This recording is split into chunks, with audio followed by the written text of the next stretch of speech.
Oh, and everyone fit? Yes, everybody is fit. And so what selection issues do you have, if any? Are you likely to be unchanged?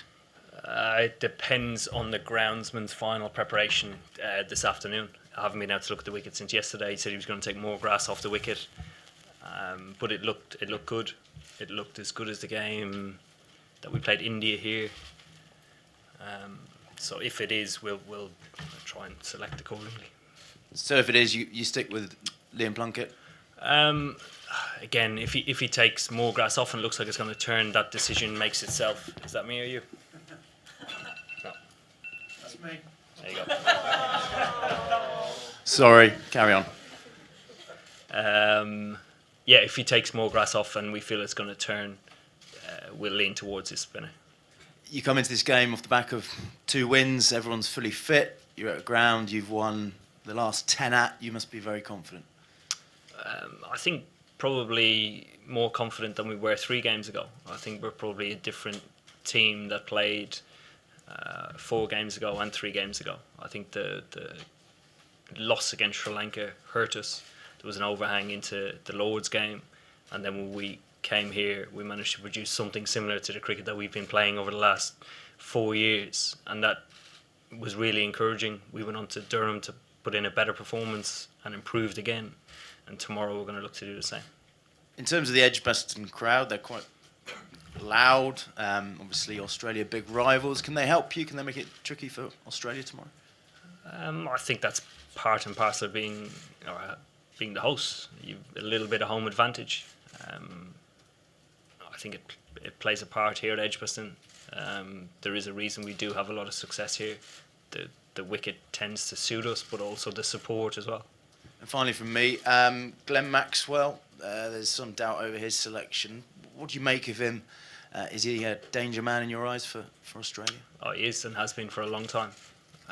We're presuming he's playing. We're just preparing for all 15 to play. Whatever team they come at us with, hopefully we've picked, I suppose, the best plans and the best team to counter that. Yes, back of the room. Sorry.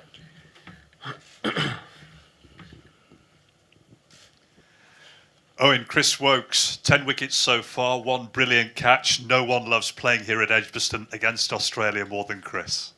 He's an outstanding player. He's been a key player for us for a long time now, not only with the ball in the first 10 overs, but with the bat. On numerous occasions he's delivered when we've been 4 or 5 down early, and he's had a part to play, so he's a key player for us. The Australians will be worried about him. They will know everything about him. Oh, they'll certainly know everything about him.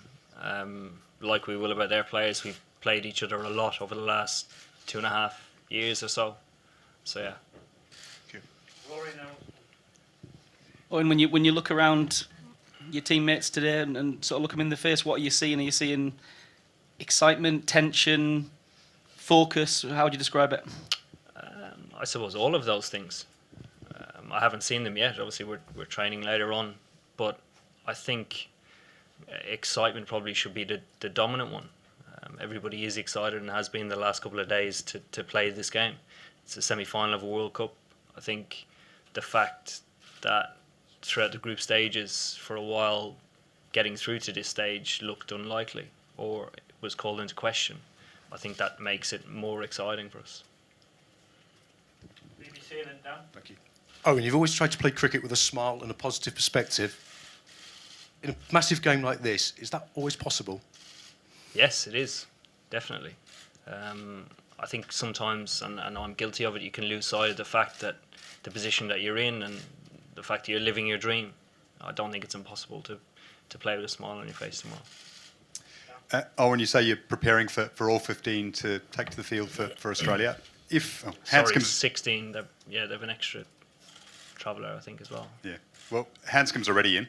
If they play Wade as well, that's 2 debutants in this tournament. I mean, is that something you can focus on, target Australia on, considering the magnitude of this game?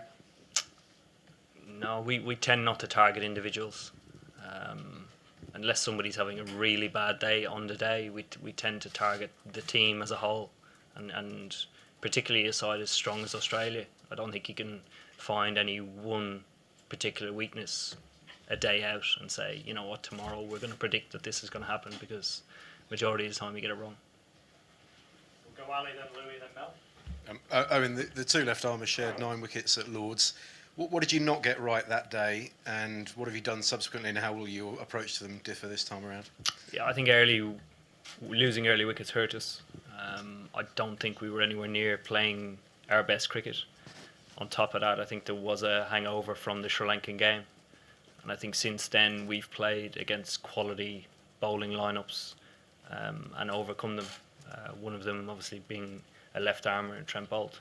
So to counter that, that's all we can do. We can practice as much as we can against left armers, but we need to deliver tomorrow. Oh, and sometimes you see batsmen who are dropped in an innings, and you've experienced this, and it seems to free them to go on and just make the most of their second life. Is that kind of what it feels a bit like when you were talking about having that fear when you had those losses, and now you've almost got this freedom to go for it? I don't think it was fear. I think it was a sense of missed opportunity. I think Sri Lanka was a game that we felt that we could have won and should have won, but let ourselves down, and that had an overhang into the Australia game. Sorry, what was the second question? Or just is it the same sort of sense as when you dropped early in an innings and you sort of, it frees you up a little bit, knowing that you sort of maybe came close to not making it? Yeah, maybe a little bit. I think we're obviously thankful that we were still in the tournament, and that wasn't the last 2 games of the group stage to go through. But it just feels like we're back to the team that we are. Yeah. Oh, and Aaron Finch said he's going to take his mind off things tomorrow by watching a film. Is there anything that you or the rest of the team are going to do maybe differently tonight to just ease the nerves before the pressure game? Not differently. If I find that anybody's doing anything differently, I'd be upset. We've prepared for moments like this. We've played in crunch games. Obviously, they haven't been semi-finals, but they've been to win a series. So guys will be doing their own thing. Some guys will be playing Xbox. Some guys will play golf. Some guys will go to cinema. So yeah, just doing what they normally do. Oh, and you spoke about excitement. What about tension, just given how much England wants this title? Do you feel that you'll take on the expectations of the nation at all, given where we are in the tournament at this point? I think we have throughout the tournament, and we've thoroughly enjoyed it. I think the support that we've had throughout the tournament has been unbelievable, and certainly something I've never experienced in my life.